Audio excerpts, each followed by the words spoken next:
Shalom, kembali saya mau bagikan suatu ayat, yaitu di dalam Pengkhotbah pasalnya yang ke-11 ayat 9 dikatakan nasihat bagi pemuda-pemudi. Nah, bersukarialah hai pemuda dalam kemudaanmu, biarlah hatimu bersuka pada masa mudamu, dan turutilah keinginan hatimu dan pandangan matamu, tetapi ketahuilah bahwa karena segala hal ini Allah akan membawa engkau ke pengadilan.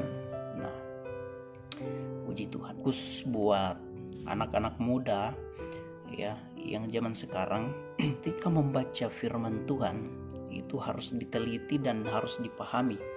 Jangan langsung ditanggapi dengan sesuai dengan apa yang kita baca, langsung ditanggapi itu tanpa diamati. Jadi di sini kita diajarkan untuk bagaimana kita mempergunakan di masa muda kita ini.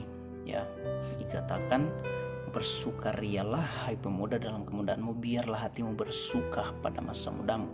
Nah, jangan sampai saat kita baca kita beranggapan bahwa wah, boleh dong kita melakukan apa saja, apapun yang kita mau, apapun yang kita inginkan dalam kehidupan kita, boleh dong kita lakukan itu, boleh-boleh saja. Tetapi ingat bagian yang terakhir dikatakan, tetapi ketahuilah bahwa karena segala hal ini Allah akan membawa engkau ke pengadilan.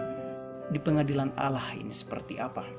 Ketika kamu melakukan apa yang jahat di mata Tuhan di masa mudamu, kamu melakukan apapun yang seenaknya kamu lakukan, buatan jahat pun kamu sikat, ingat pengadilan Allah. Kamu akan dibawa ke pengadilan Allah, dan di situ kamu akan mempertanggungjawabkan apa yang kamu lakukan. Nah, jadi di situ kita harus hati-hati. Di kalangan anak muda saat ini yang mungkin masih banyak, saya lihat bahwa selain daripada perbuatan, anak-anak muda yang saya lihat utamanya di kalangan anak muda, sebagai contoh saya kasih saat kita mungkin bercanda atau bermain dengan teman-teman kita, itu kita harus hati-hati. Saat kita bercanda atau bermain, jangan sampai kita kebablasan dalam permainan kita. Jangan sampai karena kita anggap ini adalah sebuah permainan, ini adalah sebuah percandaan, maka kita mengeluarkan perkataan-perkataan yang kotor, yang bisa saja itu menyakiti hati Tuhan. Karena kita anggap ini adalah permainan, kita anggap ini adalah sesuatu yang bikin teman saya nggak sakit hati. Hati-hati ketika Anda mengeluarkan perkataan-perkataan yang kotor, walaupun Anda pikir bahwa itu adalah hanya percandaan dan bukan keseriusan, ingat itu adalah salah di mata Tuhan, dan itu akan menjadi tanggung jawab kita di pengadilan Tuhan. Oke? Jadi saat kita bermain, kita bercanda atau apapun yang kita lakukan, di situ kita harus hati-hati.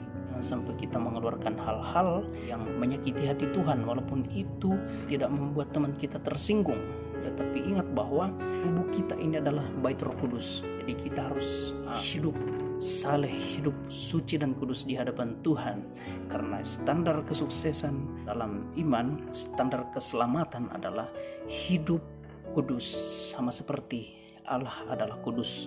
Oke, jadi itu yang saya bagikan hari ini. Semoga bisa bermanfaat dan menjadi berkat bagi teman-teman semua. Oke, shalom. God bless you all.